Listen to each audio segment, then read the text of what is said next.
Abu al-Ala al-Mari was a poet and philosopher who lived around 1,000 years ago in the Abbasid Empire during the Islamic Golden Age in what is now modern-day Syria. Al-Mari was a maverick of his time and actually would still be considered one today if he was here. In fact, despite not being here today, his poetry and his thinking still generate significant outrage and reaction from people, which we'll get onto later. Now, in this video, we're going to be delving into two worldviews that Al-Mari held and was a bit of a pioneer on, and those are antinatalism and veganism. Now, before we properly get into it, just to appreciate how much of a pioneer Al-Mari was, both antinatalism and veganism are fringe viewpoints today, let alone 1,000 years ago. So Al-Mari, to be outspoken about both of them 1,000 years ago, is truly commendable. And this could earn him the label of the first ever vegan antinatalist that we're aware of.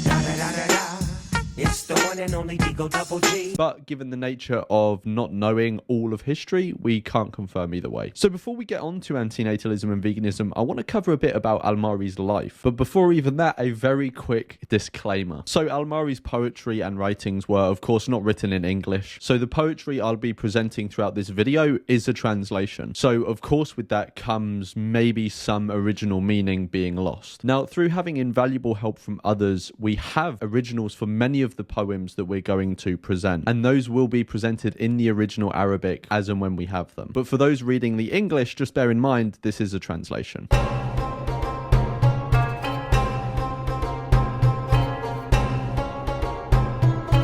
So, Al-Mari was born in 973 AD in the Abbasid Empire, in a town called Maharat Numan, which still exists today. He was born to the relatively privileged Banu Salman family, but was unfortunate enough to contract smallpox at the age of 4, which left him blind or at least have extremely impaired vision. And possibly as a result of this, he had very impressive memory and dedicated much of his time to learning. In one account, his memory was said to have been so good that he could recite a lengthy poem after hearing it just once. Al-Mari, at a very young age, around 11 or 12, started to compose his own poetry, obviously with the help of a scribe. And this was likely following his father's footsteps, who himself was also a poet. And through his poetry, Al-Mari is still recognized today in the Arabic-speaking world as one of the greatest classical Arab poets. Al-Mari spent time in Baghdad, which at the time was a bustling city where people went to exchange ideas, poetry, scientific theories, and philosophy. Whilst in Baghdad, he was known for his intelligence, his beautiful poetry, and also his pessimistic worldview, as he rejected many of the norms of the day. He was most well known for his rejection of organized religion, his embrace of asceticism, his rejection of animal use and adoption of a vegan lifestyle, and for espousing a pessimistic view of life and an antinatalist view on procreation. And all of this is reflected in his poetry. Now, if it hasn't come across already, Al-Mari was a skeptic and believed that humans should be driven by reason and not bow to dogma and superstition. And his skepticism is reflected clearly in his poetry. Reason forbade me many things whereto instinctively my nature's bias drew, and 'tis perpetual loss if, knowing, I believe a falsehood or give truth the lie. As for certainty, there is none. My best effort is to guess and conjecture. We buried our dead in the ground with certainty, but there is no knowledge of spirits other than superstition. We are in error and delusion.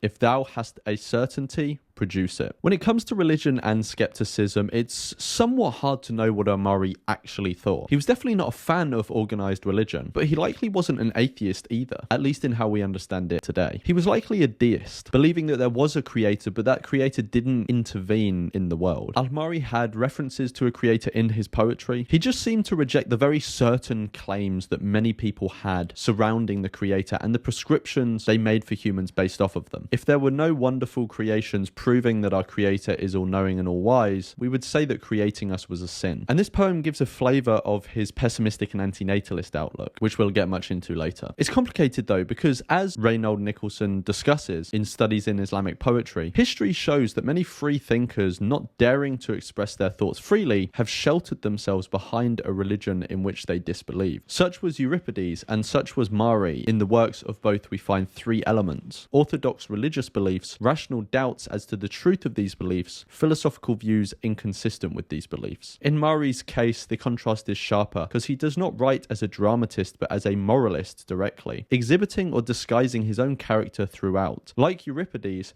He wrote for the minority who saw at once that if the pious asseverations were sincere, the parallel questionings were absurd, and who judged that the poet was more likely to want faith than wit. He, on his side, expected them to take hints in lieu of plain speech, and no one can study the Luzum without recognizing that it is a masterpiece of innuendo. But it was his open criticism of organized religion that was al-Ma'ri's most controversial take, and it still is today. To see how he was perceived by some at the time, we can take a look at the Talbis Iblis. This text was by an imam. Ibn al-Jawzi documents the mechanism supposedly used by the devil in deceiving and leading people away from Allah. It's been translated into English under the name The Devil's Deception. Here's a passage mentioning al-Ma'ri. Many an atheist with hatred of Islam in his heart has come out, worked hard, exerted himself, and made plausible pretensions with which to confront his followers. The hidden purpose in belief was to wriggle out of the net of Islam, and in action to enjoy pleasures and to make lawful forbidden things, like Ibn al-Rawandi and al-Ma'ri. Ibn al-Rawandi used to accompany Rafika, an atheist, and when he used to get reprimanded for doing so, he used to say, "I only wish to learn their teachings." Whoever studies the case of Ibn al-Rawandi finds him a leader of heretics. Later he wrote a book, Al-Damif, the Destroyer, claiming that it destroyed Islam. Glory to he who destroyed him and took his life while he was in his youth. He used to claim that the Quran had contradictions and lacked eloquence. As for Abul Allah, his poems make no secret of his heresy. He went to all lengths in his hatred and the prophets, but all through floundered about his attempts to mislead, being afraid of execution till he died in his destitution. So naturally people are probably thinking, what did he say? Here are a few examples of his poetry that is critical of religion. Do not suppose the statements of the prophets to be true. They are all fabrications. Men lived comfortably till they came and spoiled life. There's no imam but reason to point the morning and the evening ways.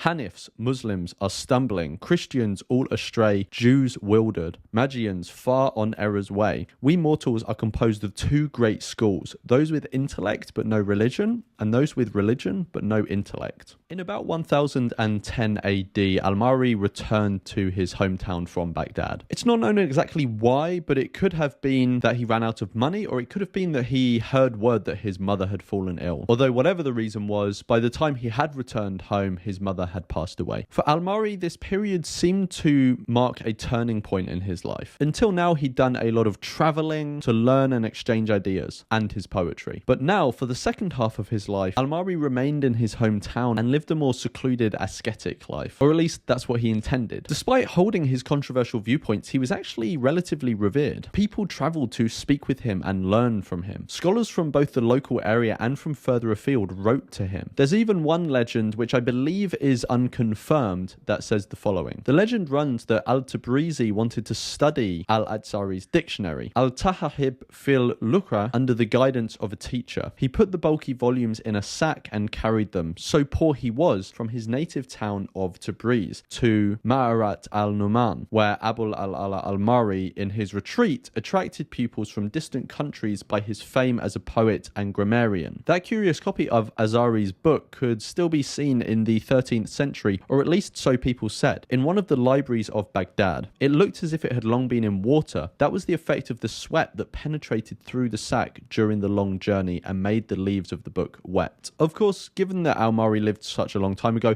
not all of his work is retained. Some of his work has been lost to wars, crusades, and book burnings, but a healthy amount still remains. His most substantial works I'm going to pop up on screen now, and I'm going to say their English names, because I'm sure I would just butcher the Arabic. But we have the Tinder Spark, the Necessity of What is Unnecessary, the Epistle of Forgiveness, and Paragraphs and Periods. Al-Ma'ri died in the year 1057, which made him 83 years old when he died.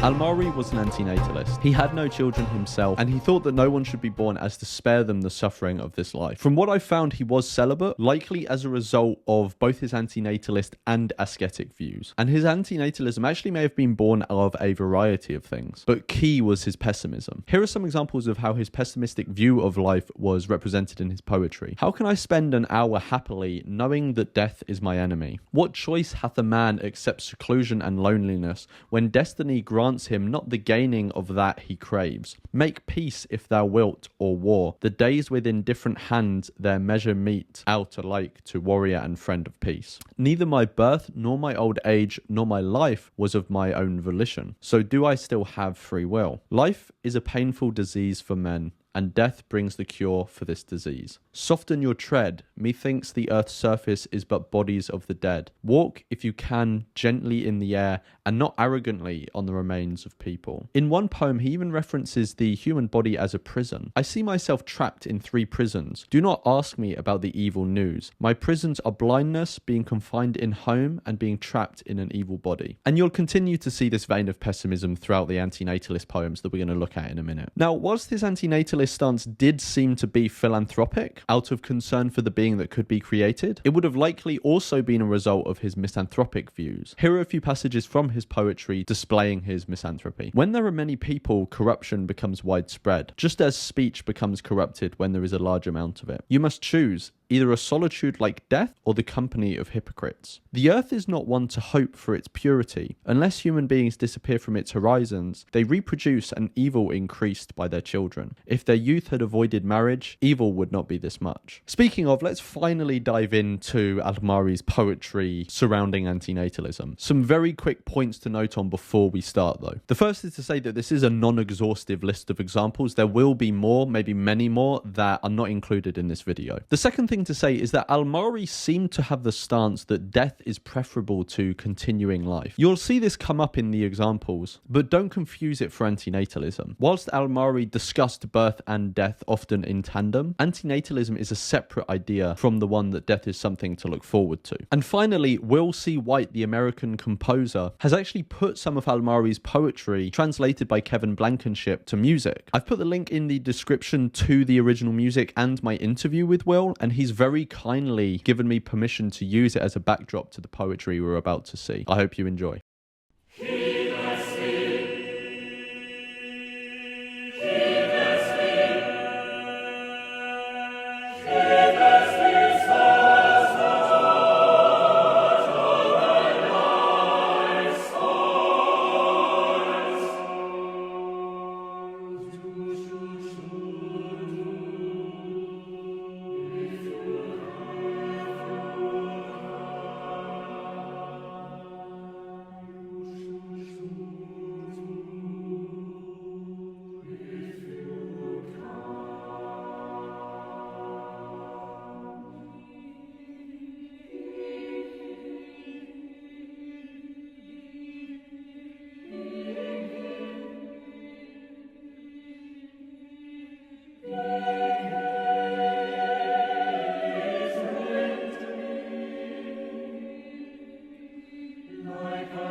So that's some of Al-Ma'ri's poetry around antinatalism, but it goes further than that. Al-Ma'ri composed his own epitaph, which is a message that is left in someone's memory on their gravestone. Now, I actually couldn't find confirmation as to whether this had actually been written on his gravestone, but we know that he wished for it to be put on his gravestone. And actually, if you go and visit his grave today, you'll see a sign next to his grave that has this written on it. "This is my father's crime against me, which I myself commit against none." Kevin Blankenship, who I mentioned earlier and has done extensive writing on Al-Ma'ri, wrote the following about his epitaph. "The grim suggestion is that Al-Ma'ri's very birth was a tragedy, perpetrated as a crime by his father, and his own childlessness a service to humanity."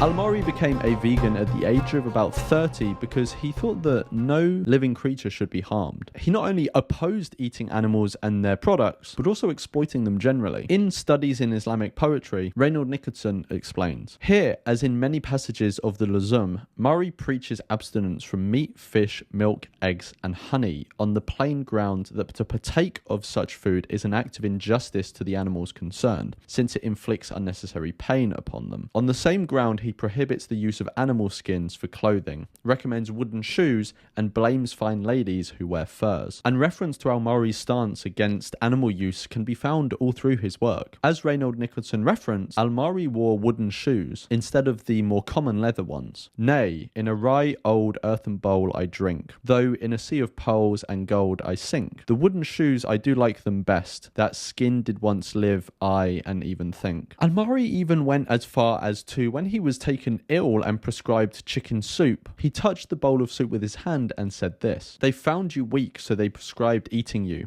Why didn't they prescribe eating a lion's cub? I don't want to gain health by killing." Now, a quick note on this translation. So it didn't directly translate into English from Arabic. The word used for lion's cub here actually specifically means a young offspring, but that has gained the ability to hunt. And presumably Al-Ma'ri used this word to highlight the innocence of the animals as they choose defenseless animals, like a chicken, over an animal that can defend themselves, or at least potentially defend themselves. Perhaps Al-Ma'ri's most well-known work on veganism is his poem, "I No Longer Steal from Nature." I'm going to show this up on screen along with some of his other poetry that references animals and veganism, again along to some music by Will C. White.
Al-Mari even expressed his views on animals through characters. In his work, The Epistle of the Horse and the Mule, Al-Mari writes the character of a horse who laments the abuse of animals. And in an article called What a Free-Thinking Medieval Muslim Can Teach Us About Animal Welfare, Kevin Blankenship expands on this. To prove the point, the work presents a gallery of horrors committed by people against animals, including forming bonds with livestock only to kill them and hunting wild gazelle, leaving their orphaned young. But the most ghoulish methods are those ostensibly practiced by Bedouin Arabs. For instance, they might waterlog their camels before a long journey and then pierce their stomachs to drink the excess liquid, or slaughter them so that the encroaching predators would be drawn to the dead beasts instead of humans. No animal has endured torture from the sons of Eve like the camel has, bemoans the horse.